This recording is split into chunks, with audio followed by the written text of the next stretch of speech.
I'm over here blinded by all this beautifulness, and I'm like, oh my God, this melanin goddess that's before me. Joining me on today's episode of Another Act is creator Reggie Rock Bythewood of Apple TV's Swagger, a series inspired by the childhood of NBA superstar Kevin Durant. So, Reggie, where exactly were you in your career when you started developing Swagger, and what were you looking for at that point? I mean, I'm one of these writers that I'm always working on something. So I had a couple of projects that I want to do, interesting enough, one or two was just in a sports space. And I really felt excited and impassioned to do some sports narratives that really allowed me to just bring the intensity of what we can enjoy and get enveloped in emotionally with sports, but also use it as a way to hold a mirror up to society. In the midst of me, pursuing that, Swagger sort of came my way. What do you think it is about, the world of sports and the world of basketball in particular that lends itself naturally to telling that layered story that you kind of talked about that you were interested in telling? Well, I mean, I think, in many ways also, while I would say I was really looking to do something sports, I wasn't looking to do something in basketball. It was like, wife already covered that. I'm not even trying to touch that, and, with Gina with loving basketball. Another thing that I really love about this series is that you take your time with it. There are moments where you could rush through story-wise, but you don't. And to me, that really gives this a very cinematic scope. It's starting to feel like a very long, very entertaining movie. I would love to hear you talk about that approach and why it was important for you to do that, to slowly walk us into the story, as opposed to saying he wants to go to Florida because his dad is there, or whatever the case may be for a particular storyline. Well, no, I really appreciate it. I love your question, because a real big part of the vision was this feeling like a 10-hour film and really giving everything an arc, right? So we really want the characters to have an arc. We were looking to give production design an arc.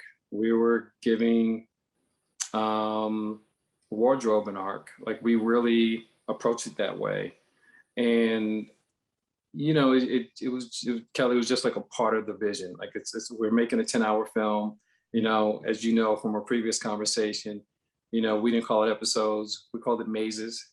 Yeah. And one of the reasons why I wanted us to all call it maze, so we would call it maze 1, maze 2, maze 3. And the reason why, a couple of things. One, when I was really putting the vision together, and this is after, talking to Kevin Durant and other folks, and just really like laying out this canvas, I came across this painting by Lisa Whittington. Was painting about Emmett Till, and the colors that Lisa had in that painting really became the palette for our narrative. And so we were very deliberate in the colors that we used. And this idea of a maze, the character's journey is not a straight line, twists and turns, obstacles and opportunities, and life is a maze. And the whole idea of a maze goes back into like just historically, from Harlem Renaissance to being enslaved to civil rights movement to Ahmaud to Breonna, just all of these things that are part of culturally our maze as we seek our freedom, our liberation. And so it's a lot of weight and gravity to put onto what's supposed to be a basketball show. Yeah. But that's really where it started. We started there and really just leaned into this vision of a maze cinematically, making it feel like a maze. And you get to a point where it doesn't really matter if the audience totally gets it in that way, as long as they get it emotionally, as long as they feel like it's a 10-hour film.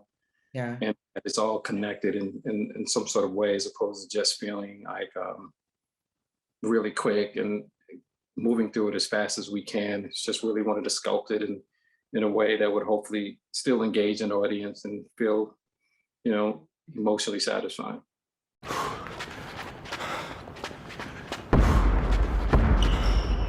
They always told me to follow my dreams.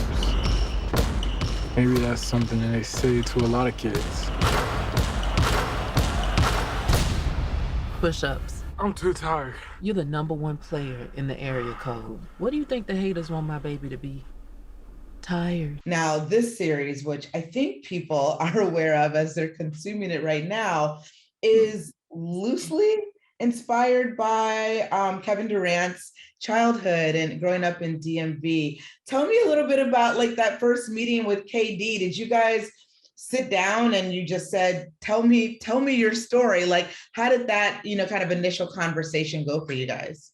Yeah, I mean, KD met with Brian Grazer, who's both of them are exec producers on there, and Rich Kleiman is one of KD's partners, this partner, and so they sat with Brian Grazer and talked about this idea of doing a series inspired by KD's youth basketball experiences. So Imagine Entertainment gave me a call. And Imagine is Brian's company, and a woman named Francie Calpo was working there as well. And so I got a call to meet with Kevin Durant. And I don't know, I was reluctant at first. I didn't want to do a basketball show. Yeah. I didn't want to. I was like, yeah, nah, I'm good, And also I just, I've met my share of, athletes or celebrities I know you have. And sometimes you meet them, it's like, oh man, that's such a disappointment. You wish you never met them. But right. I did. I flew out to Oakland. He was at Oakland at the time. At that time, he was playing with Golden State. And, he was just very giving and actually humble and very open about how playing ball as a youth, 14 years old, like how it was one of the greatest times of his life, how pure it was, but also like the game within the game he talked about, and just the challenges and how he had to really prove himself at that age. And it was a great launching pad because I didn't want it to be, a biopic, and I didn't want it to be a period piece. I really wanted to do something contemporary and urgent and now. So I took, a lot of elements that he shared with me. It was just a great launching pad. But what was great about KD and the rest of the team, they just kind of invited me to, take as much space as I wanted and draw from other points of inspiration. And so that's really how we came up with the narrative that we have. Okay, I love that. And I also would love it if you could let the people know how you arrived at Swagger as the name of this series. I feel like that's a really fun story too. I mean, I really didn't know what to call the thing. Yeah.